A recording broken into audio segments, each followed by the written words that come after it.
খোদার কসম, এই সমবয়সী বন্ধু থাকবে না। তুমি যেদিন কবরে যাইবা, এরা কেউ পাশে যাবে না। তুমি যেদিন হাসরের ময়দানে দাঁড়াইবা, সেদিন কেউ দাঁড়াবে না তোমার সাথে। তুমি যেদিন আল্লাহ তাআলার মুখোমুখি হতে হবে, সেদিন এই বন্ধু কেউ থাকবে। ফাইদা নুফিখা ফিস সূর ফালা আনসাবা বাইনাহুম ইয়াওমাইদিন ওয়ালা ইয়াতাসাআলুন।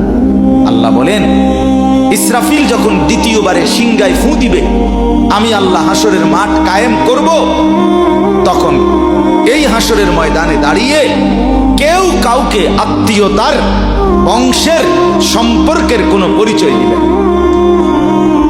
কোনো মা বলবে না এটা আমার সন্তান, কোনো সন্তান বলবে না এটা আমার মা, কোনো ভাই বলবে না এ আমার বোন, বোন ডাকবে না এ আমার ভাই।